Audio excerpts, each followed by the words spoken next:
blandos. Es limpio, sucio, brillante y negro. Una cucharada tiene una superficie de media hectárea. Purifica el aire y el agua. Da energía al mundo y altera su clima. Es el material de las estrellas. Es un elemento casi mágico. Somos usted y yo. A continuación, la historia jamás contada del carbón en Maravillas Modernas.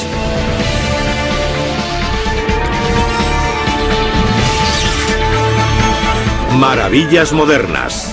Carbón.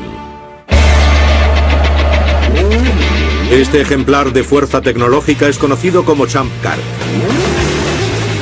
El coche número 29 compite en todo el mundo en carreras que atraen hasta 300.000 seguidores.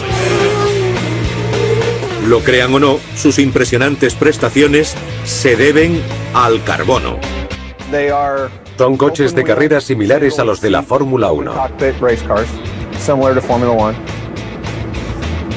Con su configuración aerodinámica y su potencia alcanzan los 362 kilómetros por hora. Generan una fuerza de succión de 1.500 kilogramos que les permitiría desplazarse boca abajo pegados al techo. Estos automóviles pasan de 0 a 100 en 2,56 segundos. Y de vuelta a cero en el mismo tiempo. Así que pueden pasar de 0 a 100 y de nuevo a 0 en unos 5 segundos. Para alcanzar velocidades de 362 kilómetros hora y tomar curvas cerradas a 265, necesita un motor de 750 caballos de potencia, neumáticos de alto rendimiento, un equipo obsesivo y un buen piloto. Pero es la carrocería lo que nos interesa. Está hecha de un material súper fuerte y ligero que ha revolucionado el mundo del automovilismo: la fibra de carbono. La fibra de carbono es una de las últimas encarnaciones de ese elemento tan sencillo, el carbono, que conforma la estructura de todos los seres vivos y ayuda a las máquinas a correr más rápido. La carrocería monocasco, los alerones traseros y delanteros, los paneles, el arnés de seguridad e incluso ciertos componentes del motor están hechos de un material de aspecto más bien frágil. No sé si se aprecia, pero casi todo está hecho de carbono. Hay poco de lo que vemos aquí que no esté hecho de ese material. ¿Por qué todos los coches de Fórmula 1, IndyCar y Champ Car están hechos de fibra de carbono? Es 10 veces más resistente que el acero y 3 veces más ligero en la mayoría de los casos. Esta es la cubierta del motor de un coche de carreras. Como se puede ver, es muy ligera y eso se debe al carbono. Cuando la victoria puede depender de una fracción de segundo, cada kilo cuenta. Y lo único más importante que la velocidad es la seguridad. Se utiliza fibra de carbono por su fuerza. El monocasco de fibra de carbono es muy seguro. Y gracias a él, los pilotos se libran de accidentes muy desagradables. La piloto Catherine Legge conoció el valor de la fibra de carbono de primera mano. Durante el Campeonato Mundial de Champ Car de 2006, su vehículo se estrelló contra un muro a 290 kilómetros hora. Aunque el coche quedó hecho añicos, Legge resultó ilesa. La fibra de carbono salvó su vida. No hay forma de que un cuerpo humano sobreviva a estos accidentes a más de 320 kilómetros por hora si el coche no absorbe gran parte de la energía del impacto. El aluminio no la absorbe, el acero tampoco. A diferencia del metal que se arruga alrededor del conductor en el momento del choque, la fibra de carbono se rompe. Es una buena forma de absorber la energía sin transferirla al conductor. Estos coches están diseñados para romperse. Y cuando se rompe alguna parte se lleva la energía con ella, en vez de transferirla al piloto, que de otro modo acabaría resultando herido. La fabricación de la fibra de carbono es tan compleja como secreta. Pero la Soltec Corporation nos ha abierto las puertas de su fábrica en Abilene, Texas, para que veamos cómo funciona. Uno de los materiales más resistentes del mundo comienza siendo un tejido sintético derivado del petróleo, parecido al nylon y el poliéster. Estamos en la fase inicial del proceso de oxidación, que estabiliza el material llamado poliacrilonitrilo, o PAN para abreviar.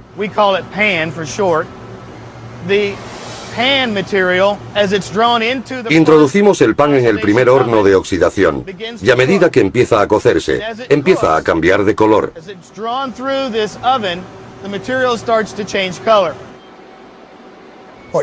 Lo que estamos haciendo es eliminar gran parte del resto de componentes, y cuanto más carbono queda, más oscuro se vuelve el material. La cocción lenta permite al oxígeno del aire unirse a los átomos de carbono, que pasan a formar una cadena en forma de escalera mucho más resistente. Del proceso de estabilización se obtiene un material muy fuerte, con un 68% de carbono llamado pirona. En esta etapa, el material se utiliza para crear el freno de un avión. Aunque el compuesto de pirona tenga resistencia suficiente para detener un avión, convertirlo en una fibra con un 100% de carbono requiere mucho más calor. Este es uno de los hornos de alta temperatura que completa la carbonización de la fibra. Tenemos un total de 5. Y en su interior se extraen los restos de hidrógeno y nitrógeno para conseguir la fibra de carbono. Es la parte más crítica del proceso, porque la temperatura que apliquemos define exactamente el módulo o la rigidez de la fibra y el límite de elasticidad. Por ello es muy importante mantener un control preciso del horno en esta fase del proceso. La fibra es calentada en ausencia de oxígeno para que no arda. En vez de ello, el calor extremo obliga a los átomos a vibrar hasta que los elementos ajenos se desprenden. Lo que queda son cadenas cristalinas de átomos de carbono. El proceso consigue fusionar los átomos de carbono de una forma muy resistente que requiere gran cantidad de energía para romperse. A continuación es sometido a un baño electroquímico que arruga la superficie del material y lo hace más apropiado para su uso en compuestos. El último paso es semejante al de cualquier fábrica textil. La fibra de carbono es enrollada en bobinas. La fibra, con un diámetro 10 veces inferior al del cabello humano, se puede cortar como cualquier hilo. Pero cuando se trenzan 50.000 fibras, empieza a mostrar su fuerza. Pero ¿cómo pasa la fibra de carbono de esto a esto? Primero se confecciona un tejido para otorgarle fuerza multidireccional. A continuación, el tejido se coloca sobre un molde del vehículo. Se le aplica resina y se calienta en un autoclave. El autoclave calienta el tejido de carbono hasta convertirlo en un duro armazón con la forma del molde. Para simplificarlo, empieza siendo un trozo de rayón como el de cualquier camisa. Y tras pasar por el horno acaba convirtiéndose en algo que puede resistir un impacto a 320 km por hora y el piloto sale por su pie. Por supuesto, la fibra de carbono no solo sirve para la competición, también se está abriendo camino en los automóviles de gama alta y en las aspas fuertes y ligeras de algunas de las turbinas más grandes del mundo. Pero el uso más espectacular está en el nuevo avión de pasajeros de Boeing, el 787 Dreamliner, presentado en 2008. El fuselaje y la estructura de las alas son casi por completo un compuesto reforzado de fibra de carbono. Lo más importante de la fibra de carbono es su fuerza, su ligereza y su resistencia a la corrosión. Esas son las tres características claves. Así que el Dreamliner pesa mucho menos que si hubiera sido fabricado el metal, lo que aumenta la eficiencia energética. Eso significa un billete más asequible aunque suba el precio del combustible. En los años 70, Boeing calculó que por cada kilo que se elimina del peso de un avión, se podían ahorrar hasta 100.000 euros en combustible a lo largo de su vida útil. En aquella época, el petróleo costaba unos $12 el barril. Ahora el ahorro sería mucho mayor. Mientras otros aviones tienen que mantener una presión en cabina equivalente a la de 2.500 metros sobre el nivel del mar, el Dreamliner, con su resistente armazón, puede mantenerla equivalente a 1.800 metros. Y dado que la fibra de carbono no se corroe, la mezcla del aire en cabina puede ser mucho más húmeda. Se acabó la sequedad de ojos y gargantas tras un vuelo largo. Han tardado 50 años en crear un avión nuevo. Pero el Dreamliner es el más eficiente de todos y se debe a la fibra de carbono. Por supuesto, la fibra de carbono es solo una parte de lo que nos da el carbón. Intenten imaginar un mundo sin carbón o incluso un bólido de carreras sin carbono. No podemos olvidar la elegante pintura derivada del hidrocarburo. Tampoco podríamos frenar sin las pastillas de carbono. Pero no importa, porque también nos quedaríamos sin el combustible de metano, los neumáticos, la carrocería y por último y no menos importante, la forma de vida que lo conduce basada en el carbono. Todos los elementos importantes de este coche y del mundo contienen carbono. Es crucial para la formación de los enlaces que conforman los seres vivos y el material que a ciertos seres vivos les gusta fabricar. El carbono es el elemento más abundante del universo y forma estructuras muy sólidas. Por supuesto, el hidrógeno, el oxígeno y el helio son más abundantes. Pero el carbono forma estructuras. De hecho, es un elemento único, casi mágico. La clave reside en la configuración y el tamaño del átomo de carbono. Lo que hace que el carbono sea tan versátil son dos cosas. La primera es la cantidad de electrones que tiene en la capa externa. Su valencia es 4. Y la segunda es que se encuentra en la primera fila de la tabla periódica de los elementos, lo que significa que es muy pequeño. El átomo de carbono se une a elementos mayores como metales, cediéndoles sus electrones de valencia. Y a elementos más pequeños como los gases, ganándoles sus electrones. Como resultado, el carbono forma una enorme variedad de compuestos. Actualmente se conocen más de 10 millones de compuestos de carbono. El enlace más estable entre átomos de carbono se da en los diamantes, una trama cristalina de carbono puro. Los diamantes tienen una dureza extrema porque los átomos de carbono que contienen se han ido comprimiendo a lo largo de miles de millones de años hasta formar esa red entrecruzada tetraédrica. Este tipo de enlace entre los átomos convierte al diamante en un material extremadamente resistente. De hecho, es el material natural más duro conocido.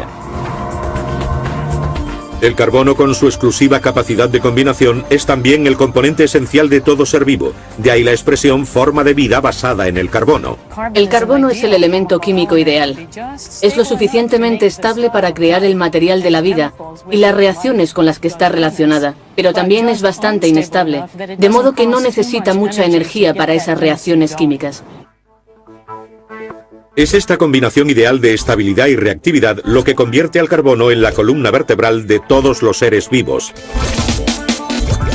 Gracias a su capacidad de adhesión, los azúcares simples se transforman en moléculas complejas como el ADN. Realmente es el elemento de la vida. La flora rica en carbono de la época prehistórica ha resultado ser nuestra principal fuente de energía. ¿Pero existe algún modo de quemarlo sin contribuir al calentamiento global? Planta de Antelope Valley, una central eléctrica de 110 metros de altura en Beulah, Dakota del Norte. Fundamentalmente se trata de una caldera gigantesca. Nos encontramos en el tejado de la unidad 1 de la planta de Antelope Valley. Al fondo está la unidad 2. Cuando fue diseñada a finales de los años 70, era la caldera más grande del mundo. Así que estamos en el edificio más alto de Dakota del Norte. Su ubicación se debe a lo que quedó aquí hace millones de años: carbón, en grandes cantidades atrapado en la abundancia de vida prehistórica. Entre 50 y 250 millones de años atrás, Dakota del Norte y esta región eran un enorme mar interior. En él creció una inmensa cantidad de vegetación que con el paso del tiempo murió y quedó cubierta por nuevas capas que la comprimieron. Durante millones de años, las capas de sedimentos compactaron la vegetación formando turba. Al final, la presión, combinada con el calor del manto terrestre, descompuso la turba hasta formar una sustancia negra rica en carbono, conocida como carbón. La planta de Antelope Valley extrae el carbón de la cercana mina Freedom, la mayor de Dakota del Norte. 16.000 toneladas son trituradas cada día hasta convertir el carbón en un polvo fino que se introduce en las calderas de 33 pisos de altura, donde hace lo que mejor sabe, arder. A medida que arde, libera en forma de calor la energía contenida en los prehistóricos enlaces del carbono. Los 1400 grados de temperatura se utilizan para hervir 53.000 litros de agua por minuto y convertirla en vapor de alta presión a 537 grados centígrados. El vapor es forzado a través de unas turbinas que hacen girar un eje de 160 toneladas, solo visible desde esta pequeña abertura, a 3.600 revoluciones por minuto, generando 500.000 de caballos de potencia. Todo en estas instalaciones sirve para que el eje gire a 3.600 revoluciones por minuto. La energía eléctrica generada por las dos turbinas de la central es suficiente para abastecer a 360.000 casas. Para ser Estados Unidos un país considerado adicto al petróleo, su infraestructura energética está basada en el carbón. El país cuenta con los yacimientos más grandes del mundo gracias a los pantanos y bosques tropicales que cubrieron gran parte del este de Norteamérica hace unos 300 millones de años. Y al vasto mar interior que ocupaba lo que ahora son las grandes llanuras hace 100 millones de años. Hay una inmensa cantidad de combustible disponible para cientos de años. La mitad de la energía eléctrica del país se produce a partir del carbón, por lo que es muy importante en ese aspecto. En China el 82% de la electricidad procede de la combustión de carbón. En la India el 70%. El carbón promovió la revolución industrial. Los grandes yacimientos de Inglaterra y Estados Unidos impulsaron la era del vapor, locomotoras, barcos de vapor y fábricas. Los productores de acero aprendieron a convertir el carbón en un combustible de combustión limpia llamado coque, que genera la inmensa cantidad de calor y de átomos de carbono necesaria para convertir el hierro en acero. Pero nuestro planeta ha pagado un alto precio por 1 siglo y medio de su utilización. El carbón genera más contaminación por unidad de energía que cualquier otro combustible. Sus partículas más peligrosas incluyen mercurio, arsénico y dióxido de azufre. Y como el más rico en carbono de los combustibles fósiles, el carbón es el principal emisor de un gas de efecto invernadero, el dióxido de carbono, produciendo 1/3 del total de emisiones. Cuando quemamos algo, lo estamos combinando con oxígeno. Así que, cuando quemamos un material compuesto de carbono, lo estamos mezclando rápidamente con oxígeno. Así pues, obtenemos carbono y oxígeno juntos. Reducir las emisiones de CO2 producidas por el carbón puede ser una tarea enorme, pero no imposible. Junto a la central eléctrica de Antelope Valley se encuentra la planta de combustible sintético Great Plains, que utiliza una técnica innovadora conocida como gasificación del carbón. La gasificación del carbón es un proceso único. No existe otra planta como esta en todo Estados Unidos. Dentro de los 14 gasificadores, tanques de alta presión de más de 165 toneladas de peso cada uno, la combinación de calor, presión, oxígeno y vapor provoca la ruptura de la estructura molecular del carbón. El hidrógeno y el carbono forman metano puro o gas natural. Y mientras que el producto principal, el metano, es canalizado para su utilización como combustible, otros compuestos, como el sulfato de amonio, son recogidos y empleados para hacer fertilizantes. Creo que lo mejor de esta planta es que es el sueño de todo químico. A diferencia de las centrales de combustión de carbón, que liberan una mezcla de gases, las de combustibles sintéticos pueden separar, capturar y condensar sus emisiones de dióxido de carbono. Esta corriente de gases de desecho es canalizada hasta yacimientos petrolíferos agotados de Canadá. Allí el CO2 es inyectado a muchos cientos de metros bajo la superficie en formaciones de rocas porosas que lo atrapan de forma permanente. El proceso se denomina aislamiento del CO2 y su tecnología apenas ha empezado a desarrollarse. Mientras tanto, las emisiones mundiales de dióxido de carbono aumentan cada año, en parte debido al incremento del uso del carbón. Pero también está en auge otra forma de energía basada en el carbono. En vez de fuentes de energía prehistóricas, las centrales aprovechan la capacidad de las plantas para consumir el dióxido de carbono del aire. Las plantas son las recicladoras de carbono de la biosfera. Sin ellas, la vida animal no sería posible, ya que éstas toman el dióxido de carbono de la atmósfera y utilizan la energía solar para fijarlo y convertirlo en parte de su estructura.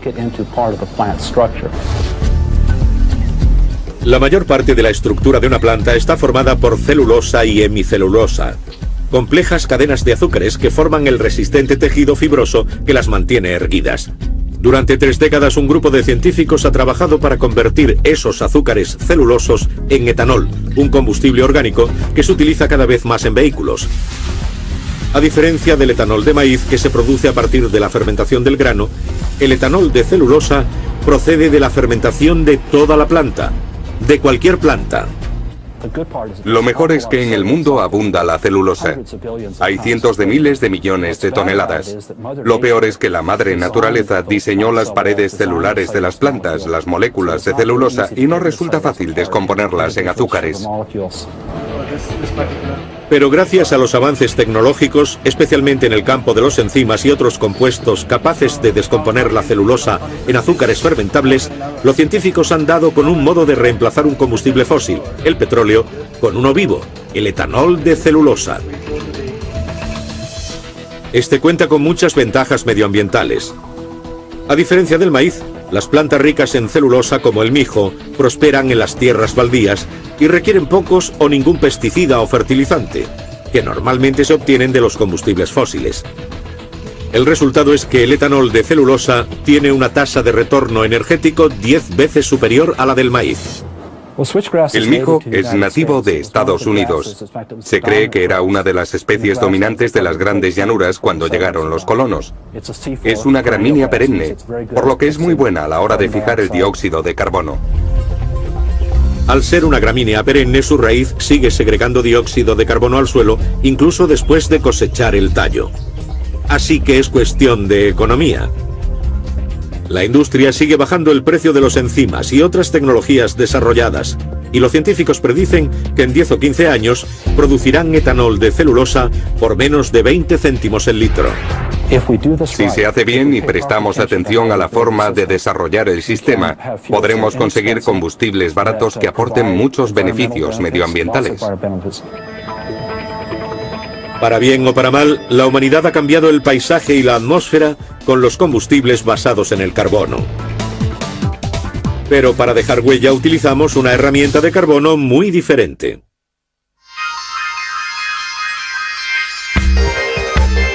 Tomemos los átomos de carbono puro del diamante.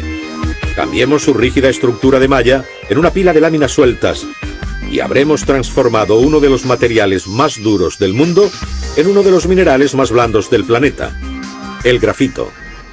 Aquí tenemos grafito en su forma sólida.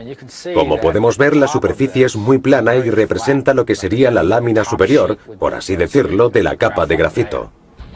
Y todas las capas que están debajo apenas están sujetas entre sí por esa fuerza intermolecular que se rompe fácilmente y permite el deslizamiento de las láminas. Cualquiera que haya utilizado grafito para abrir una cerradura atascada sabe que la estructura resbaladiza del mineral lo convierte en un buen lubricante industrial. Y mucho más, ya que puede soportar temperaturas muy elevadas. La industria del acero lo utiliza para lubricar estas puertas que tienen que abrirse y cerrarse continuamente. Lo utilizan en calderas y crisoles, en los frenos y los cojinetes. En la parte inferior de la lanzadera espacial, esas losetas que aíslan a la nave del calor durante las reentradas también están hechas de un producto de grafito. Pero el grafito se ha hecho famoso por su capacidad para dejar huella. En la fábrica de lápices General Pencil de Nueva Jersey, un grupo de fabricantes convierten el polvo de grafito y los bloques de madera de cedro en el instrumento de escritura más fiable del mundo. Seguimos siendo la fábrica de lápices más antiguas de Estados Unidos. La empresa es familiar y la sigue llevando la familia fundadora. Llevamos ya 100 años en este edificio.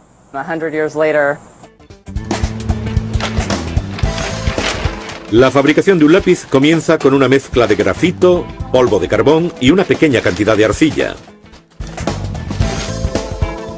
Aumentar el porcentaje de grafito crea una mina más blanda y oscura. A más arcilla, más dura y clara es la mina.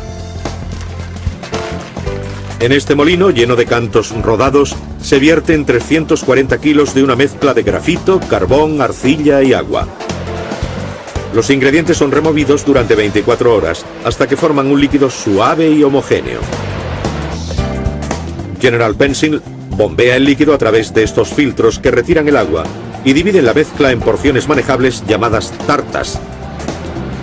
Estas se dejan secar 48 horas. Nos interesa que se sequen poco a poco para que no se forme una corteza dura exterior. En tal caso, la mina tendría una parte abrasiva. Los fabricantes de lápices y el público anglosajón siguen utilizando el término lead, en español plomo, para describir al núcleo de grafito del lápiz a pesar de que nunca ha contenido ese mineral. La confusión deriva del hecho de que los antiguos romanos, griegos y egipcios escribían con un útil llamado estilete, pencilus en latín, a menudo hecho de plomo. Los orígenes de los lápices actuales se remontan al descubrimiento del grafito en 1564. Pero perfeccionarlo llevó 3 siglos de innovaciones, muchas utilizadas aún por General Pencil. Tras triturar de nuevo las tartas de carbón para obtener un polvo muy fino y volver a añadirle agua, la mezcla ya está lista para ser moldeada con la forma de la mina.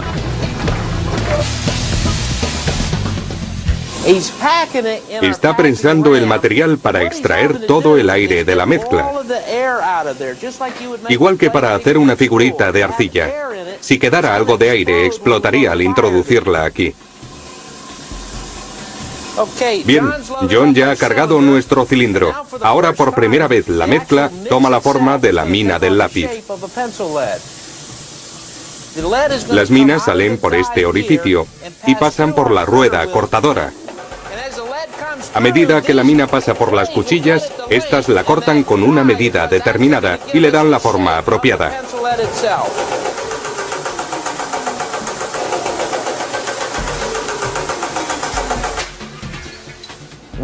Una vez que se enfrían, las sacamos para que se sequen y las colocamos en unos recipientes que introducimos en un horno.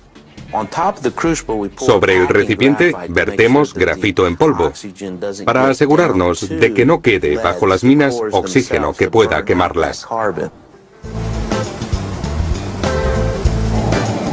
Mientras el horno endurece las minas a 980 grados, en la zona de carpintería, el armazón de los lápices empieza a tomar forma. En primer lugar, una sierra hace 8 surcos en cada trozo de cedro. Utilizamos madera de cedro porque tiene un granulado muy fino y nos permite afilar bien los lápices. Por supuesto, a todo el mundo le encanta el olor de un lápiz recién afilado.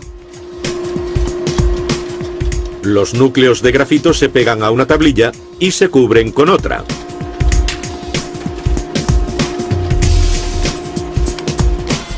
Una vez secas, las tablillas son cortadas en forma de lápices redondos o hexagonales. Hacemos lápices hexagonales y redondos. Tradicionalmente, los lápices hexagonales se hacían para que no cayeran rodando del pupitre. A continuación, los lápices son lijados, pintados y equipados con un elemento de metal llamado contera, que lleva la goma de borrar. También se les imprimen unas letras o números que indican el grado de dureza y su oscuridad. La escala HB. El 1 es el más blando. El 2 es blando y deja una buena marca oscura. El 3 es algo más duro y el 4 es extra duro. Los lápices del número 2 también dejan una marca fácil de leer por los escáneres ópticos. Por eso, desde los años 60, los estudiantes de Estados Unidos tenían que usarlos para hacer los test. El número 2 es solo una de las opciones de la amplia gama de variedades. Para obtener un trazo fino y ligero, un ingeniero debería utilizar un 5H. Un artista que necesite trazos más gruesos debería emplear un 8B. Una de las ventajas del lápiz sobre el bolígrafo es que con el simple hecho de presionar con la mano, se cambia la textura, la intensidad, la ligereza, el tono y la marca del trazo, algo que no se puede conseguir con un bolígrafo. El grafito actúa dejando un rastro de sí mismo. Pero otra forma de carbono no tiene igual a la hora de absorber otras sustancias y mantiene nuestro aire, nuestra agua e incluso nuestros pies limpios y frescos. En las colinas de Kentucky, junto a la frontera de Virginia Occidental, la Calgon Carbon Corporation produce una sustancia negra, granular y poco interesante que bien podría habernos salvado la vida. Es el elemento clave en máscaras antigas, antídotos contra el veneno, purificadores de aire, filtros de agua y cientos de productos más. Se conoce como carbón activado. El carbón tiene una gran capacidad de combinación. En el carbón activado esta capacidad se multiplica con la adición de poros microscópicos. Los poros internos dan al carbón activado una enorme superficie y lo convierten en el material más absorbente conocido por la humanidad. Una cucharada de carbón activado tiene una superficie de media hectárea. Y 1 gramo, el equivalente a un campo de fútbol. Con su capacidad para absorber productos químicos peligrosos, o sabores, olores y colores indeseables, el carbón activado podría ser el material más útil del mundo. Intento pensar en cuántas veces al día entra una persona en contacto con el carbón activado y me he cansado después de terminar el desayuno. Cuando nos duchamos, los champús y geles contienen productos químicos que han sido purificados con carbón activado. Hay componentes de la pasta de dientes que también han sido purificados con carbón activado. Si el café del desayuno es descafeinado, también se ha utilizado carbón activado en el proceso de descafeinización, igual que el agua depurada y el edulcorante. ¿Cómo se hace el carbón activado? En la central de Calgon, la fábrica de carbón activado granular más grande del mundo, todo comienza con unos gránulos de carbón bituminoso, una variedad dura baja en ceniza. Los gránulos son vertidos en un horno rotatorio de 35 metros. El propósito principal del horno es calentar las partículas de carbón de un modo estrictamente controlado, de forma que se desprenda toda la materia volátil que pueda tener adherida. Durante el proceso el carbón pasa de temperatura ambiente hasta 480 grados centígrados. El horneado produce un carbón puro que se introduce en la torre activadora. La torre de 27 metros es una especie de horno bastante complejo. Unos chorros de vapor y oxígeno alimentan una llama viva. El material es calentado hasta 550 o 580 grados centígrados en presencia del vapor. Lo que estamos viendo es el fogón del activador. El vapor penetra en las partículas de carbón abriendo millones de diminutos poros y creando canales que posteriormente sirven para absorber cualquier sustancia indeseable.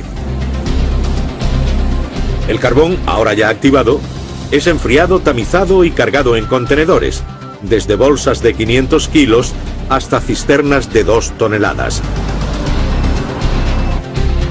Existen cientos de productos de carbón activado, diseñados específicamente para distintos tipos de impurezas, ya se encuentren en el aire o en el agua, pero el principio es prácticamente el mismo.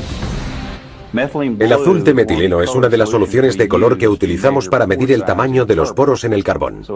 Es una prueba bastante común del carbón activado. Como vemos, el nivel de carbón llega hasta aquí, y el azul de metileno queda por encima.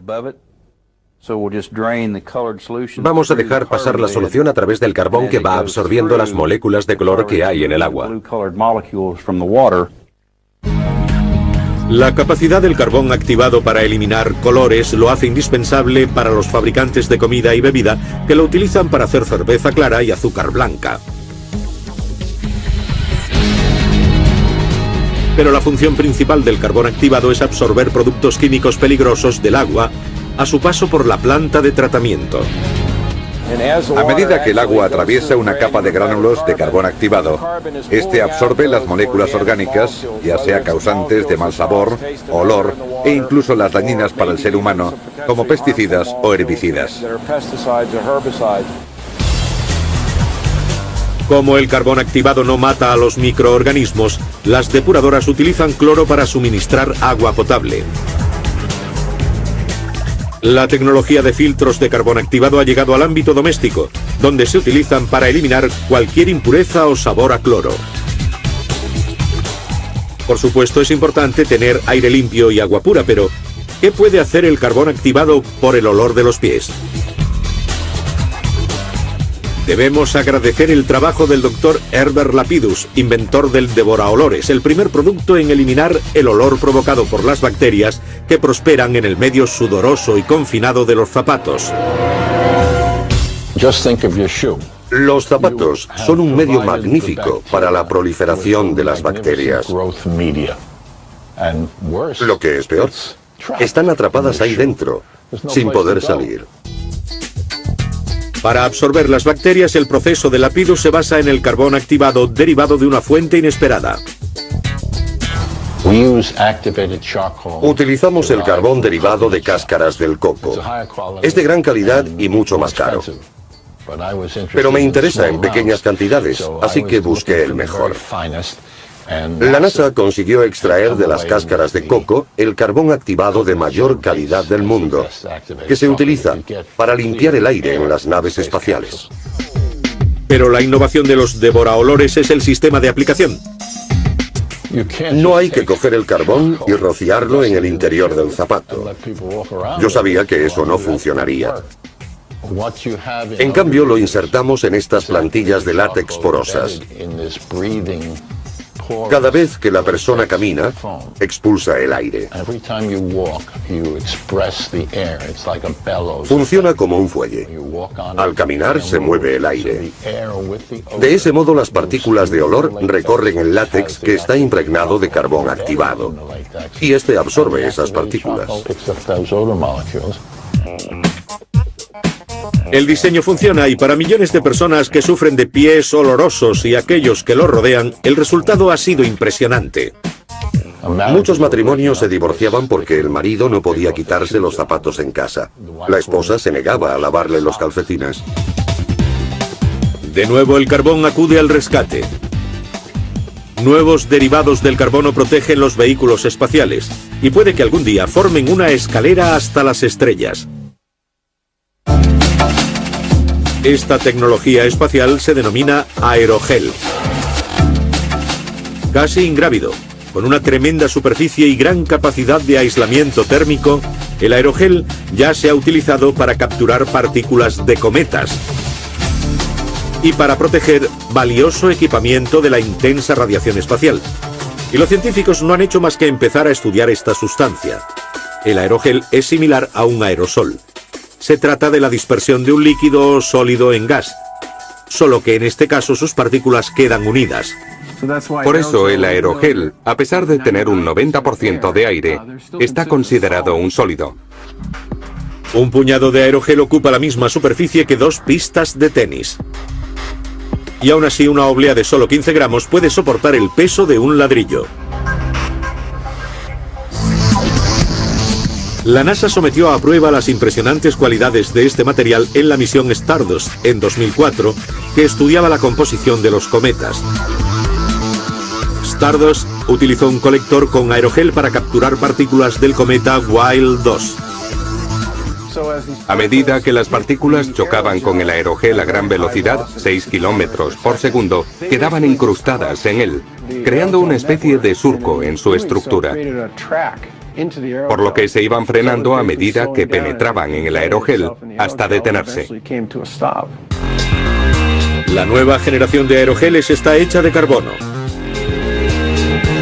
Los aerogeles de carbono comienzan siendo una mezcla de productos químicos orgánicos que se combinan con agua. Todos ellos reaccionan para formar un gel que tiene este aspecto. El gel es introducido en un horno de alta presión llamado autoclave que elimina cualquier otra sustancia, dejando solo el carbono puro. El aerogel de carbono presenta la misma porosidad que el sílice, pero aísla mejor del calor. Una oblea de aerogel de carbono que apenas pesa es capaz de hacer esto. Un aislamiento tan ligero lo convierte en el material ideal para proteger los vehículos de exploración que van a Marte de las radiaciones del espacio. Este tipo de material se utilizará en el vehículo de exploración de Marte que se enviará dentro de unos años. Los científicos planean desarrollar otra de las virtudes del carbono, la fuerza, para revolucionar los viajes espaciales. Actualmente solo hay una forma de escapar de la gravedad terrestre, pero los despegues impulsados por cohetes son caros, por no mencionar el peligro. Por ello se investiga una alternativa algo estrambótica conocida como el ascensor espacial. Consiste en un cable de 100.000 kilómetros de longitud, unido a la Tierra con un contrapeso en órbita geosíncrona, a más de 35.700 kilómetros.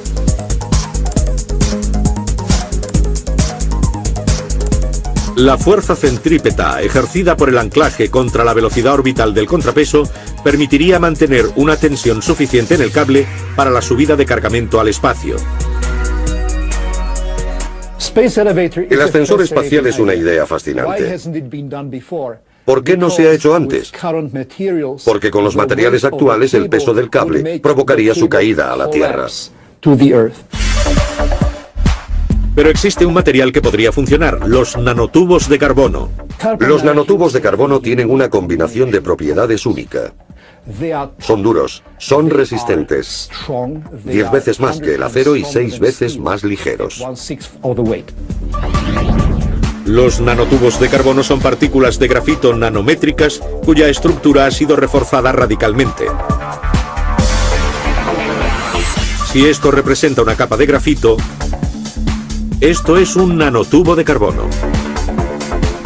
Las partículas están dispuestas en capas microscópicas, formando estructuras a gran escala. De repente, la idea de un ascensor espacial no es tan estrafalaria. Al ser los nanotubos 100 veces más fuertes que el acero y 6 veces más ligeros, parece una idea factible, y la NASA ya la está estudiando. Y esa es solo una aplicación posible de los nanotubos. En los próximos años podrían prolongar la vida de las baterías de los aparatos electrónicos, hacer las veces de semiconductores a escala molecular en ordenadores más potentes y transformarse en un material biocompatible y súper resistente que sirva para reemplazar las articulaciones de las formas de vida basadas en el carbono. El carbono es el elemento que podría y puede formar las cosas más ligeras, resistentes, duras, blandas, absorbentes, útiles, peligrosas e interesantes del planeta.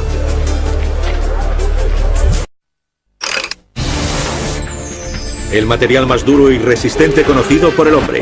El aluminio no lo absorbe, el acero tampoco. Pero también es uno de los más blandos. Es limpio, sucio, brillante y negro. Una cucharada tiene una superficie de media hectárea. Purifica el aire y el agua. Da energía al mundo y altera su clima. Es el material de las estrellas. Es un elemento casi mágico.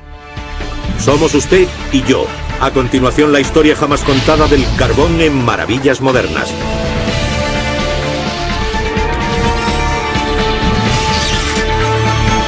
Maravillas Modernas. Carbón. Este ejemplar de fuerza tecnológica es conocido como Champ Car. El coche número 29 compite en todo el mundo en carreras que atraen hasta 300.000 seguidores.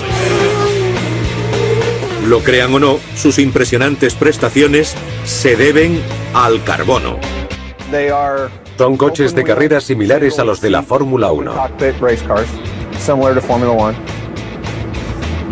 Con su configuración aerodinámica y su potencia alcanzan los 362 kilómetros por hora. Generan una fuerza de succión de 1.500 kilogramos que les permitiría desplazarse boca abajo pegados al techo. Estos automóviles pasan de 0 a 100 en 2,56 segundos. Y de vuelta a cero en el mismo tiempo. Así que pueden pasar de 0 a 100 y de nuevo a 0 en unos 5 segundos. Para alcanzar velocidades de 362 km/h y tomar curvas cerradas a 265, necesita un motor de 750 caballos de potencia, neumáticos de alto rendimiento, un equipo obsesivo y un buen piloto. Pero es la carrocería lo que nos interesa. Está hecha de un material súper fuerte y ligero que ha revolucionado el mundo del automovilismo: la fibra de carbono. La fibra de carbono es una de las últimas encarnaciones de ese elemento tan sencillo, el carbono, que conforma la estructura de todos los seres vivos y ayuda a las máquinas a correr más rápido. La carrocería monocasco, los alerones traseros y delanteros, los paneles, el arnés de seguridad e incluso ciertos componentes del motor están hechos de un material de aspecto más bien frágil.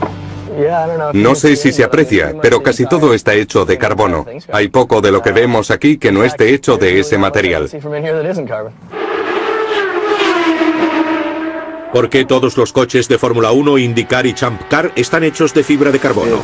Es 10 veces más resistente que el acero y 3 veces más ligero en la mayoría de los casos. Esta es la cubierta del motor de un coche de carreras. Como se puede ver, es muy ligera y eso se debe al carbono. Cuando la victoria puede depender de una fracción de segundo, cada kilo cuenta. Y lo único más importante que la velocidad es la seguridad. Se utiliza fibra de carbono por su fuerza. El monocasco de fibra de carbono es muy seguro. Y gracias a él, los pilotos se libran de accidentes muy desagradables. La piloto Catherine Legge conoció el valor de la fibra de carbono de primera mano. Durante el Campeonato Mundial de Champ Car de 2006, su vehículo se estrelló contra un muro a 290 km/h. Aunque el coche quedó hecho añicos, Legge resultó ilesa. La fibra de carbono salvó su vida. No hay forma de que un cuerpo humano sobreviva a estos accidentes a más de 320 km/h si el coche no absorbe gran parte de la energía del impacto. El aluminio no la absorbe, el acero tampoco.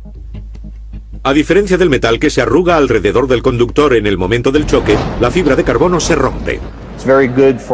Es una buena forma de absorber la energía sin transferirla al conductor. Estos coches están diseñados para romperse. Y cuando se rompe alguna parte se lleva la energía con ella, en vez de transferirla al piloto, que de otro modo acabaría resultando herido. La fabricación de la fibra de carbono es tan compleja como secreta. Pero la Soltec Corporation nos ha abierto las puertas de su fábrica en Abilene, Texas, para que veamos cómo funciona. Uno de los materiales más resistentes del mundo comienza siendo un tejido sintético derivado del petróleo, parecido al nylon y el poliéster. Estamos en la fase inicial del proceso de oxidación, que estabiliza el material llamado poliacrilonitrilo, o PAN para abreviar.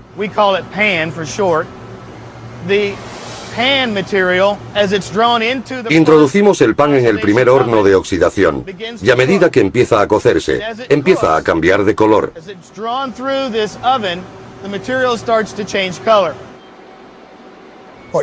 Lo que estamos haciendo es eliminar gran parte del resto de componentes y cuanto más carbono queda, más oscuro se vuelve el material. La cocción lenta permite al oxígeno del aire unirse a los átomos de carbono, que pasan a formar una cadena en forma de escalera mucho más resistente. Del proceso de estabilización se obtiene un material muy fuerte con un 68% de carbono llamado pirona. En esta etapa, el material se utiliza para crear el freno de un avión. Aunque el compuesto de pirona tenga resistencia suficiente para detener un avión, convertirlo en una fibra con un 100% de carbono requiere mucho más calor. Este es uno de los hornos de alta temperatura que completa la carbonización de la fibra. Tenemos un total de 5. Y en su interior se extraen los restos de hidrógeno y nitrógeno para conseguir la fibra de carbono. Es la parte más crítica del proceso, porque la temperatura que apliquemos define exactamente el módulo, la rigidez de la fibra y el límite de elasticidad. Por ello es muy importante mantener un control preciso del horno en esta fase del proceso. La fibra es calentada en ausencia de oxígeno para que no arda. En vez de ello, el calor extremo obliga a los átomos a vibrar hasta que los elementos ajenos se desprenden. Lo que queda son cadenas cristalinas de átomos de carbono. El proceso consigue fusionar los átomos de carbono de una forma muy resistente que requiere gran cantidad de energía para romperse. A continuación es sometido a un baño electroquímico que arruga la superficie del material y lo hace más apropiado para su uso en compuestos. Desde los años 60 los estudiantes de Estados Unidos tenían que usarlos para hacer los test. El número 2 es solo una de las opciones de la amplia gama de variedades. Para obtener un trazo fino y ligero, un ingeniero debería utilizar un 5H. Un artista que necesite trazos más gruesos debería emplear un 8B. Una de las ventajas del lápiz sobre el bolígrafo es que con el simple hecho de presionar con la mano, se cambia la textura, la intensidad, la ligereza, el tono y la marca del trazo, algo que no se puede conseguir con un bolígrafo. El grafito actúa dejando un rastro de sí mismo. Pero otra forma de carbono no tiene igual a la hora de absorber otras sustancias y mantiene nuestro aire, nuestra agua e incluso nuestros pies limpios y frescos. En las colinas de Kentucky, junto a la frontera de Virginia Occidental, la Calgon Carbon Corporation produce una sustancia negra, granular y poco interesante que bien podría habernos salvado la vida. Es el elemento clave en máscaras antigas, antídotos contra el veneno, purificadores de aire, filtros de agua y cientos de productos más. Se conoce como carbón activado. El carbón tiene una gran capacidad de combinación. En el carbón activado esta capacidad se multiplica con la adición de poros microscópicos. Los poros internos dan al carbón activado una enorme superficie y lo convierten en el material más absorbente conocido por la humanidad. Una cucharada de carbón activado tiene una superficie de media hectárea. Y 1 gramo, el equivalente a un campo de fútbol. Con su capacidad para absorber productos químicos peligrosos, o sabores, olores y colores indeseables, el carbón activado podría ser el material más útil del mundo. Intento pensar en cuántas veces al día entra una persona en contacto con el carbón activado y me he cansado después de terminar el desayuno. Cuando nos duchamos, los champús y geles contienen productos químicos que han sido purificados con carbón activado. Hay componentes de la pasta de dientes que también han sido purificados con carbón activado. Si el café del desayuno es descafeinado, también se ha utilizado carbón activado en el proceso de descafeinización, igual que el agua depurada y el edulcorante. ¿Cómo se hace el carbón activado? En la central de Calgon, la fábrica de carbón activado granular más grande del mundo, todo comienza con unos gránulos de carbón bituminoso, una variedad dura baja en ceniza. Los gránulos son vertidos en un horno rotatorio de 35 metros. El propósito principal del horno es calentar las partículas de carbón de un modo estrictamente controlado, de forma que se desprenda toda la materia volátil que pueda tener adherida. Durante el proceso el carbón pasa de temperatura ambiente hasta 480 grados centígrados. El horneado produce un carbón puro que se introduce en la torre activadora. La torre de 27 metros es una especie de horno bastante complejo. Unos chorros de vapor y oxígeno alimentan una llama viva. El material es calentado hasta 550 o 580 grados centígrados en presencia del vapor. Lo que estamos viendo es el fogón del activador. El vapor penetra en las partículas de carbón abriendo millones de diminutos poros y creando canales que posteriormente sirven para absorber cualquier sustancia indeseable. El carbón, ahora ya activado, es enfriado, tamizado y cargado en contenedores, desde bolsas de 500 kilos hasta cisternas de 2 toneladas. Existen cientos de productos de carbón activado.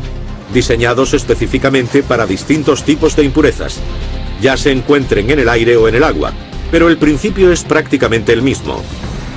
El azul de metileno es una de las soluciones de color que utilizamos para medir el tamaño de los poros en el carbón. Es una prueba bastante común del carbón activado. Como vemos, el nivel de carbón llega hasta aquí, y el azul de metileno queda por encima.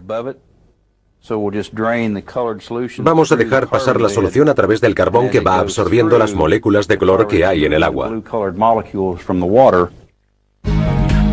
La capacidad del carbón activado para eliminar colores lo hace indispensable para los fabricantes de comida y bebida que lo utilizan para hacer cerveza clara y azúcar blanca. Pero la función principal del carbón activado es absorber productos químicos peligrosos del agua a su paso por la planta de tratamiento. A medida que el agua atraviesa una capa de gránulos de carbón activado, este absorbe las moléculas orgánicas, ya sea causantes de mal sabor, olor e incluso las dañinas para el ser humano, como pesticidas o herbicidas. Como el carbón activado no mata a los microorganismos, las depuradoras utilizan cloro para suministrar agua potable. La tecnología de filtros de carbón activado ha llegado al ámbito doméstico, donde se utilizan para eliminar cualquier impureza o sabor a cloro. Por supuesto, es importante tener aire limpio y agua pura, pero ¿qué puede hacer el carbón activado por el olor de los pies?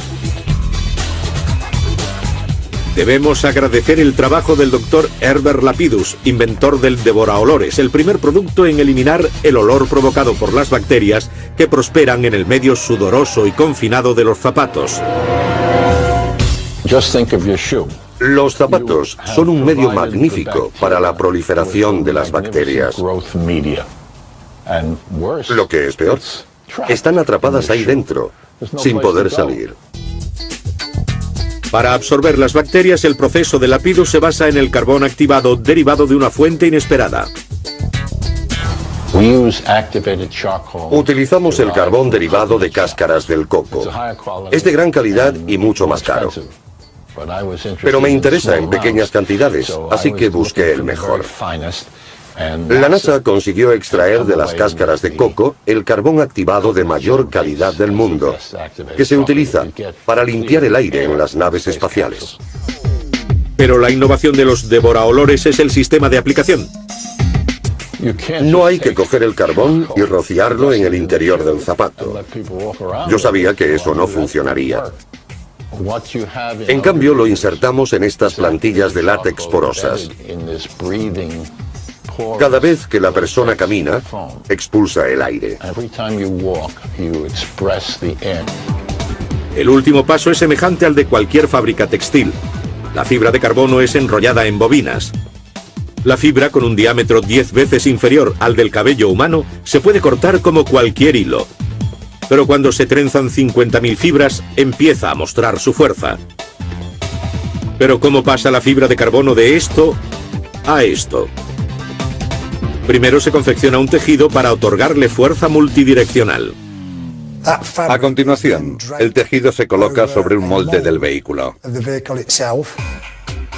Se le aplica resina y se calienta en un autoclave. El autoclave calienta el tejido de carbono hasta convertirlo en un duro armazón con la forma del molde. Para simplificarlo, empieza siendo un trozo de rayón como el de cualquier camisa. Y tras pasar por el horno acaba convirtiéndose en algo que puede resistir un impacto a 320 km por hora y el piloto sale por su pie. Por supuesto, la fibra de carbono no solo sirve para la competición, también se está abriendo camino en los automóviles de gama alta y en las aspas fuertes y ligeras de algunas de las turbinas más grandes del mundo. Pero el uso más espectacular está en el nuevo avión de pasajeros de Boeing, el 787 Dreamliner, presentado en 2008. El fuselaje y la estructura de las alas son casi por completo un compuesto reforzado de fibra de carbono. Lo más importante de la fibra de carbono es su fuerza, su ligereza y su resistencia a la corrosión. Esas son las tres características claves. Así que el Dreamliner pesa mucho menos que si hubiera sido fabricado el metal, lo que aumenta la eficiencia energética. Eso significa un billete más asequible aunque suba el precio del combustible. En los años 70, Boeing calculó que por cada kilo que se elimina del peso de un avión, se podían ahorrar hasta 100.000 euros en combustible a lo largo de su vida útil. En aquella época, el petróleo costaba unos $12 el barril. Ahora el ahorro sería mucho mayor. Mientras otros aviones tienen que mantener una presión en cabina equivalente a la de 2.500 metros sobre el nivel del mar, el Dreamliner con su resistente armazón puede mantener la equivalente a 1.800 metros. Y dado que la fibra de carbono no se corroe, la mezcla del aire en cabina puede ser mucho más húmeda. Se acabó la sequedad de ojos y gargantas tras un vuelo largo. Han tardado 50 años en crear un avión nuevo. Pero el Dreamliner es el más eficiente de todos y se debe a la fibra de carbono. Por supuesto, la fibra de carbono es solo una parte de lo que nos da el carbón. Intenten imaginar un mundo sin carbón o incluso un bólido de carreras sin carbono. No podemos olvidar la elegante pintura derivada del hidrocarburo.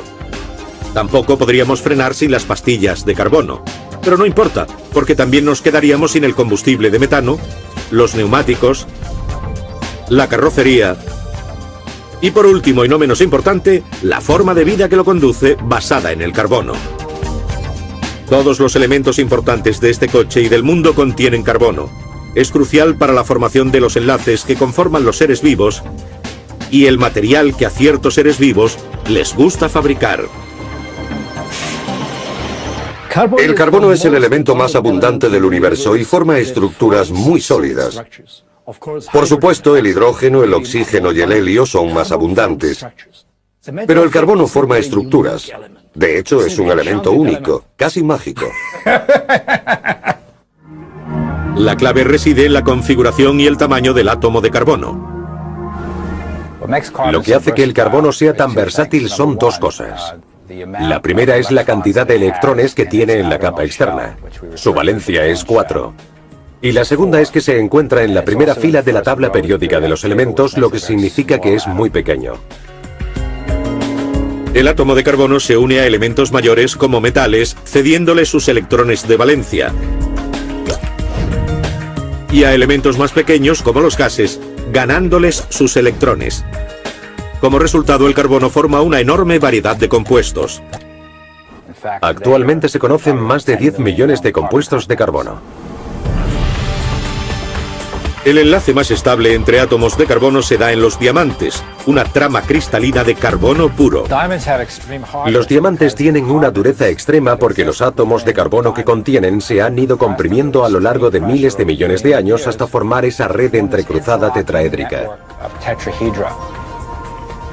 Este tipo de enlace entre los átomos convierte al diamante en un material extremadamente resistente. De hecho, es el material natural más duro conocido. El carbono, con su exclusiva capacidad de combinación, es también el componente esencial de todo ser vivo. De ahí la expresión forma de vida basada en el carbono. El carbono es el elemento químico ideal. Es lo suficientemente estable para crear el material de la vida y las reacciones con las que está relacionada, pero también es bastante inestable, de modo que no necesita mucha energía para esas reacciones químicas.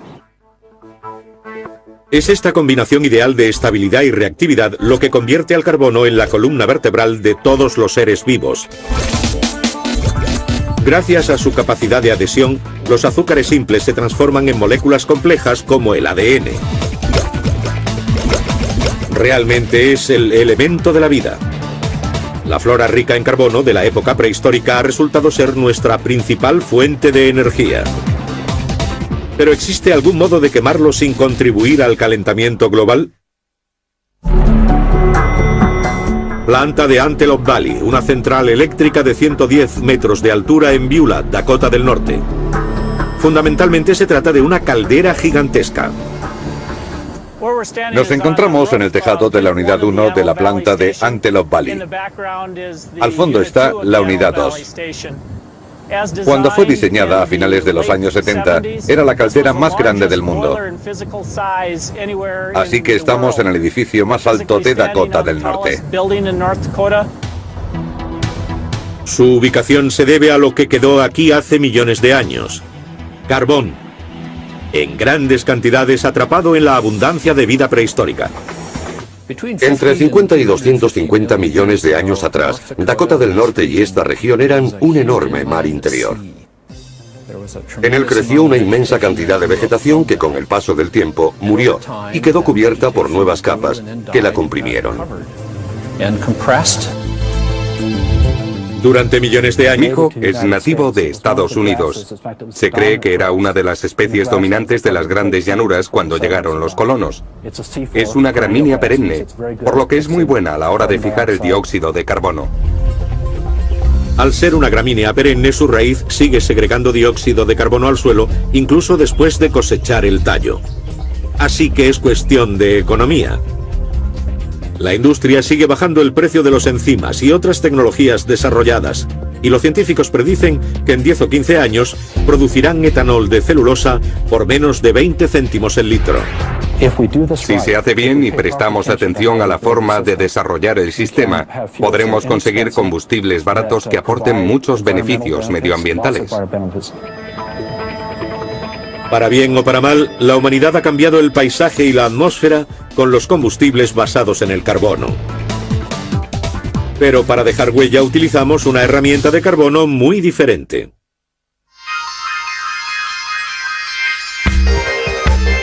Tomemos los átomos de carbono puro del diamante. Cambiemos su rígida estructura de malla en una pila de láminas sueltas y habremos transformado uno de los materiales más duros del mundo en uno de los minerales más blandos del planeta, el grafito. Aquí tenemos grafito en su forma sólida. Como podemos ver, la superficie es muy plana y representa lo que sería la lámina superior, por así decirlo, de la capa de grafito. Y todas las capas que están debajo apenas están sujetas entre sí por esa fuerza intermolecular que se rompe fácilmente y permite el deslizamiento de las láminas. Cualquiera que haya utilizado grafito para abrir una cerradura atascada sabe que la estructura resbaladiza del mineral lo convierte en un buen lubricante industrial. Y mucho más, ya que puede soportar temperaturas muy elevadas. La industria del acero lo utiliza para lubricar estas puertas que tienen que abrirse y cerrarse continuamente. Lo utilizan en calderas y crisoles, en los frenos y los cojinetes. En la parte inferior de la lanzadera espacial, esas losetas que aíslan a la nave del calor durante las reentradas también están hechas de un producto de grafito. Pero el grafito se ha hecho famoso por su capacidad para dejar huella. En la fábrica de lápices General Pencil de Nueva Jersey, un grupo de fabricantes convierten el polvo de grafito y los bloques de madera de cedro en el instrumento de escritura más fiable del mundo. Seguimos siendo la fábrica de lápices más antiguas de Estados Unidos. La empresa es familiar y la sigue llevando la familia fundadora. Llevamos ya 100 años en este edificio.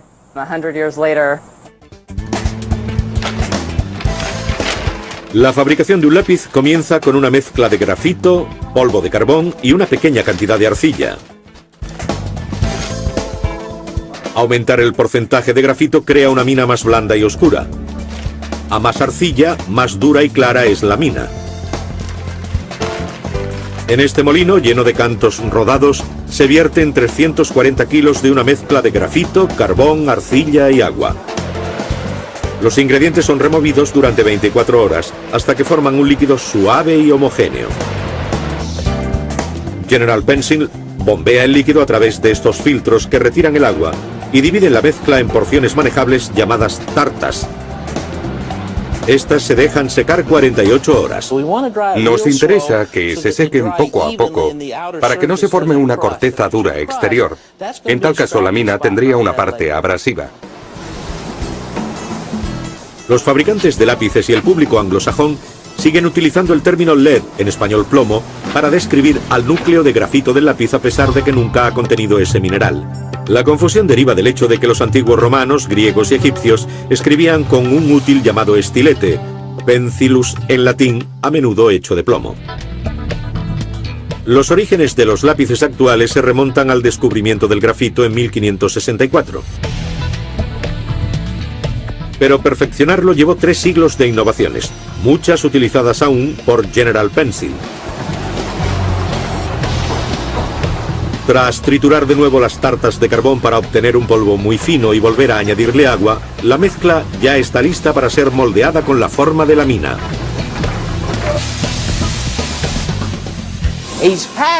Está prensando el material para extraer todo el aire de la mezcla, igual que para hacer una figurita de arcilla. Si quedara algo de aire, explotaría al introducirla aquí. Bien, John ya ha cargado nuestro cilindro. Ahora por primera vez la mezcla toma la forma de la mina del lápiz. Las minas salen por este orificio y pasan por la rueda cortadora. A medida que la mina pasa por las cuchillas, estas la cortan con una medida determinada y le dan la forma apropiada.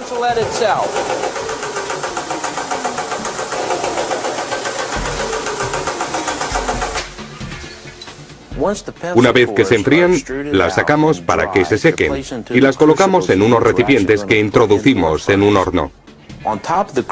Sobre el recipiente vertemos grafito en polvo, para asegurarnos de que no quede bajo las minas oxígeno que pueda quemarlas. Mientras el horno endurece las minas a 980 grados, en la zona de carpintería, el armazón de los lápices empieza a tomar forma. En primer lugar, una sierra hace 8 surcos en cada trozo de cedro. Utilizamos madera de cedro porque tiene un granulado muy fino y nos permite afilar bien los lápices.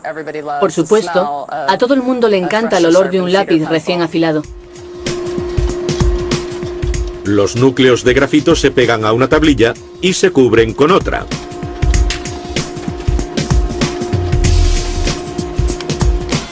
Una vez secas, las tablillas son cortadas en forma de lápices redondos o hexagonales. Hacemos lápices hexagonales y redondos. Tradicionalmente, los lápices hexagonales se hacían para que no cayeran rodando del pupitre. A continuación, los lápices son lijados, pintados y equipados con un elemento de metal llamado contera, que lleva la goma de borrar. También se les imprimen unas letras o números que indican el grado de dureza y su oscuridad. La escala HB. El 1 es el más blando. El 2 es blando y deja una buena marca oscura. El 3 es algo más duro y el 4 es extra duro. Los lápices del número 2 también dejan una marca fácil de leer por los escáneres ópticos. Por eso, desde años las capas de sedimentos compactaron la vegetación formando turba. Al final, la presión, combinada con el calor del manto terrestre, descompuso la turba hasta formar una sustancia negra rica en carbono, conocida como carbón. La planta de Antelope Valley extrae el carbón de la cercana mina Freedom, la mayor de Dakota del Norte. 16.000 toneladas son trituradas cada día hasta convertir el carbón en un polvo fino que se introduce en las calderas de 33 pisos de altura, donde hace lo que mejor sabe, arder. A medida que arde, libera en forma de calor la energía contenida en los prehistóricos enlaces del carbono. Los 1400 grados de temperatura se utilizan para hervir 53.000 litros de agua por minuto y convertirla en vapor de alta presión a 537 grados centígrados. El vapor es forzado a través de unas turbinas que hacen girar un eje de 160 toneladas, solo visible desde esta pequeña abertura, a 3.600 revoluciones por minuto, generando 500.000 de caballos de potencia.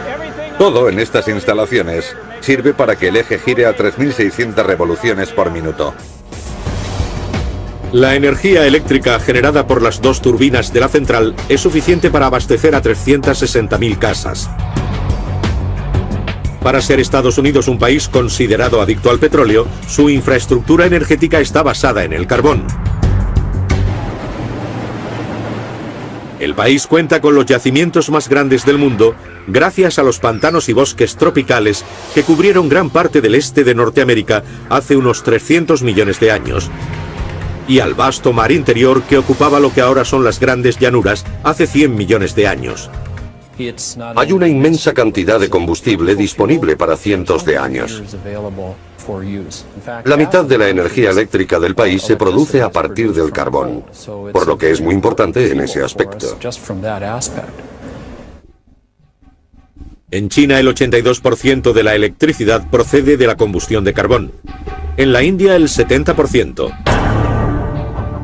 El carbón promovió la revolución industrial. Los grandes yacimientos de Inglaterra y Estados Unidos impulsaron la era del vapor, locomotoras, barcos de vapor y fábricas. Los productores de acero aprendieron a convertir el carbón en un combustible de combustión limpia llamado coque, que genera la inmensa cantidad de calor y de átomos de carbono necesaria para convertir el hierro en acero. Pero nuestro planeta ha pagado un alto precio por 1,5 siglos de su utilización. El carbón genera más contaminación por unidad de energía que cualquier otro combustible. Sus partículas más peligrosas incluyen mercurio, arsénico y dióxido de azufre. Y como el más rico en carbono de los combustibles fósiles, el carbón es el principal emisor de un gas de efecto invernadero, el dióxido de carbono, produciendo 1/3 del total de emisiones. Cuando quemamos algo, lo estamos combinando con oxígeno. Así que, cuando quemamos un material compuesto de carbono, lo estamos mezclando rápidamente con oxígeno. Así pues, obtenemos carbono y oxígeno juntos. Reducir las emisiones de CO2 producidas por el carbón puede ser una tarea enorme, pero no imposible. Junto a la central eléctrica de Antelope Valley se encuentra la planta de combustible sintético Great Plains, que utiliza una técnica innovadora conocida como gasificación del carbón. La gasificación del carbón es un proceso único. No existe otra planta como esta en todo Estados Unidos. Dentro de los 14 gasificadores, tanques de alta presión de más de 165 toneladas de peso cada uno, la combinación de calor, presión, oxígeno y vapor provoca la ruptura de la estructura molecular del carbón. El hidrógeno y el carbono forman metano puro o gas natural. Y mientras que el producto principal, el metano, es canalizado para su utilización como combustible, otros compuestos, como el sulfato de amonio, son recogidos y empleados para hacer fertilizantes. Creo que lo mejor de esta planta es que es el sueño de todo químico. A diferencia de las centrales de combustión de carbón, que liberan una mezcla de gases, las de combustibles sintéticos pueden separar, capturar y condensar sus emisiones de dióxido de carbono. Esta corriente de gases de desecho es canalizada hasta yacimientos petrolíferos agotados de Canadá. Allí el CO2 es inyectado a muchos cientos de metros bajo la superficie en formaciones de rocas porosas que lo atrapan de forma permanente. El proceso se denomina aislamiento del CO2 y su tecnología apenas ha empezado a desarrollarse. Mientras tanto, las emisiones mundiales de dióxido de carbono aumentan cada año, en parte debido al incremento del uso del carbón. Pero también está en auge otra forma de energía basada en el carbono. En vez de fuentes de energía prehistóricas, las centrales aprovechan la capacidad de las plantas para consumir el dióxido de carbono del aire. Las plantas son las recicladoras de carbono de la biosfera. Sin ellas, la vida animal no sería posible, ya que éstas toman el dióxido de carbono de la atmósfera y utilizan la energía solar para fijarlo y convertirlo en parte de su estructura. La mayor parte de la estructura de una planta está formada por celulosa y hemicelulosa, complejas cadenas de azúcares que forman el resistente tejido fibroso que las mantiene erguidas. Durante 3 décadas, un grupo de científicos ha trabajado para convertir esos azúcares celulosos en etanol, un combustible orgánico que se utiliza cada vez más en vehículos. A diferencia del etanol de maíz, que se produce a partir de la fermentación del grano, el etanol de celulosa procede de la fermentación de toda la planta, de cualquier planta. Lo mejor es que en el mundo abunda la celulosa. Hay cientos de miles de millones de toneladas. Lo peor es que la madre naturaleza diseñó las paredes celulares de las plantas, las moléculas de celulosa, y no resulta fácil descomponerlas en azúcares. Pero gracias a los avances tecnológicos, especialmente en el campo de los enzimas y otros compuestos capaces de descomponer la celulosa en azúcares fermentables, los científicos han dado con un modo de reemplazar un combustible fósil, el petróleo, con uno vivo, el etanol de celulosa. Este cuenta con muchas ventajas medioambientales. A diferencia del maíz, las plantas ricas en celulosa como el mijo prosperan en las tierras baldías y requieren pocos o ningún pesticida o fertilizante, que normalmente se obtienen de los combustibles para otorgarle fuerza multidireccional. A continuación, el tejido se coloca sobre un molde del vehículo. Se le aplica resina y se calienta en un autoclave. El autoclave calienta el tejido de carbono hasta convertirlo en un duro armazón con la forma del molde. Para simplificarlo, empieza siendo un trozo de rayón como el de cualquier camisa. Y tras pasar por el horno acaba convirtiéndose en algo que puede resistir un impacto a 320 km por hora y el piloto sale por su pie. Por supuesto, la fibra de carbono no solo sirve para la competición, también se está abriendo camino en los automóviles de gama alta y en las aspas fuertes y ligeras de algunas de las turbinas más grandes del mundo. Pero el uso más espectacular está en el nuevo avión de pasajeros de Boeing, el 787 Dreamliner, presentado en 2008. El fuselaje y la estructura de las alas son casi por completo un compuesto reforzado de fibra de carbono. Lo más importante de la fibra de carbono es su fuerza, su ligereza y su resistencia a la corrosión. Esas son las tres características claves. Así que el Dreamliner pesa mucho menos que si hubiera sido fabricado el metal, lo que aumenta la eficiencia energética. Eso significa un billete más asequible aunque suba el precio del combustible. En los años 70, Boeing calculó que por cada kilo que se elimina del peso de un avión, se podían ahorrar hasta 100.000 euros en combustible a lo largo de su vida útil. En aquella época, el petróleo costaba unos $12 el barril. Ahora el ahorro sería mucho mayor. Mientras otros bandos, es limpio, sucio, brillante y negro. Una cucharada tiene una superficie de media hectárea. Purifica el aire y el agua. Da energía al mundo y altera su clima. Es el material de las estrellas. Es un elemento casi mágico. Somos usted y yo.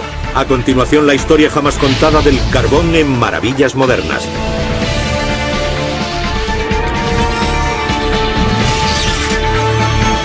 Maravillas Modernas. Carbón. Este ejemplar de fuerza tecnológica es conocido como Champ Car. El coche número 29 compite en todo el mundo en carreras que atraen hasta 300.000 seguidores. Lo crean o no, sus impresionantes prestaciones se deben al carbono. Son coches de carreras similares a los de la Fórmula 1.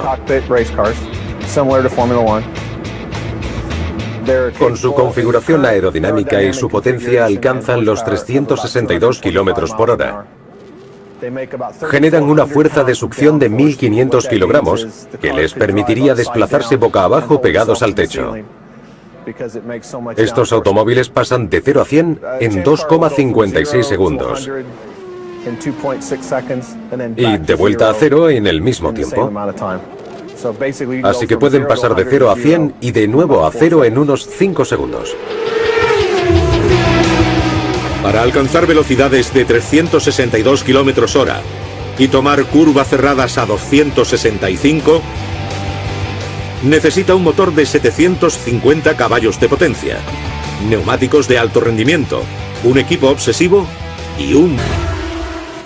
No hay forma de que un cuerpo humano sobreviva a estos accidentes a más de 320 km por hora si el coche no absorbe gran parte de la energía del impacto.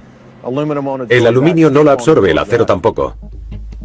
A diferencia del metal que se arruga alrededor del conductor en el momento del choque, la fibra de carbono se rompe. Es una buena forma de absorber la energía sin transferirla al conductor. Estos coches están diseñados para romperse. Y cuando se rompe alguna parte se lleva la energía con ella, en vez de transferirla al piloto, que de otro modo acabaría resultando herido. La fabricación de la fibra de carbono es tan compleja como secreta. Pero la Soltec Corporation nos ha abierto las puertas de su fábrica en Abilene, Texas, para que veamos cómo funciona. Uno de los materiales más resistentes del mundo comienza siendo un tejido sintético derivado del petróleo, parecido al nylon y el poliéster. Estamos en la fase inicial del proceso de oxidación, que estabiliza el material llamado poliacrilonitrilo, o PAN para abreviar.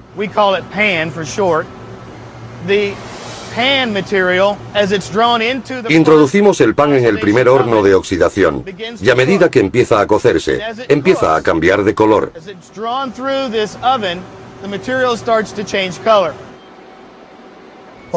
Lo que estamos haciendo es eliminar gran parte del resto de componentes, y cuanto más carbono queda, más oscuro se vuelve el material.